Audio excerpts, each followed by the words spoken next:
Suppose ఈ job satisfaction అనేది మన ఆర్గనైజేషన్లో మన అండర్స్టాండింగ్ లోపం వల్ల, మన దగ్గర పనిచేస్తున్న వాళ్ళ స్కిల్స్ లోపం వల్ల, వాళ్ళ అండర్స్టాండింగ్ లోపం వల్ల, దీన్ని ప్లాన్ చేయటంలో, దీన్ని ఆర్గనైజ్ చేయటంలో, దీన్ని మానిటర్ చేయటంలో, దీన్ని కంట్రోల్ చేయటంలో మనకు సరైన నైపుణ్యం లేకపోబట్టో, ఈ డిఫరెన్సెస్, ఈ డిస్టర్బెన్సెస్ అరైజ్ అయినప్పుడు మనం దాన్ని సవ్యంగా పరిష్కరించలేనప్పుడు కొంతమందిలో ఈ జాబ్ సాటిస్ఫాక్షన్ అనేది వాళ్ళు కోరుకున్నంతగా ఉండదు.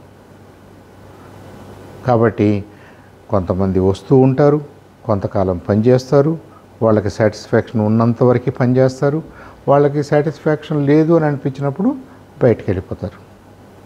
సో ఇది నిరంతర ప్రక్రియ. ఇలా జరగటాన్ని కూడా మనం ఎంకరేజ్ చేయాలి. కాకపోతే మన ఆర్గనైజేషన్లో ట్రైన్ అయ్యి పనిచేసి ఎక్స్పీరియన్స్ సంపాదించినటువంటి మనిషి బయటికి వెళ్ళటాన్ని మనం ఎంకరేజ్ చేయకూడదు. సాధ్యమైనంత వరకు దాన్ని పరిష్కరించడానికి, అతనిలో జాబ్ సాటిస్ఫాక్షన్ని ఇంప్రూవ్ చేయడానికి ట్రై చేయాలి. కానీ ఇదేదో మనకు సంబంధించిన అంశంలాగా వదిలేయకూడదు. అయినప్పటికీ కొన్నిసార్లు వాళ్ళు బయటికి వెళ్తారు. దాన్ని యాట్రిషన్ అంటారు. యాట్రిషన్ అంటే ఇక్కడ పనిచేసే అతను ఇది నాకు వద్దు అనుకుని ఇంకొక చోటకి వెళ్ళగలగటం. యాట్రిషన్ ఇన్ ప్రిన్సిపల్ చెడ్డది కాదు, మంచిదే. అలాంటి అవకాశం ప్రతి మనిషికి ఉండటం అనేది కూడా అవసరమే. అలాంటప్పుడే దాన్ని వెట్టి చాకరీ అనరు.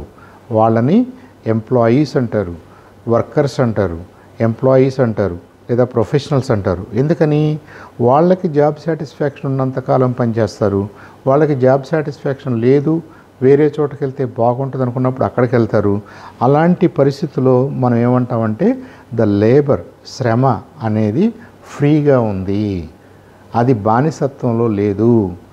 ఇది అంటే ఒక మనిషి నేను పడే శ్రమని నేను ఇక్కడ పెడదాం అనుకున్నాను, రేపటి నుంచి ఇంకో చోటకి వెళ్ళి అక్కడ నేను శ్రమ చేస్తాను అంటే లేబర్ అంటే లేబరర్స్ కాదు. ఇక్కడ లేబర్ అంటే శ్రమ, పరిశ్రమ.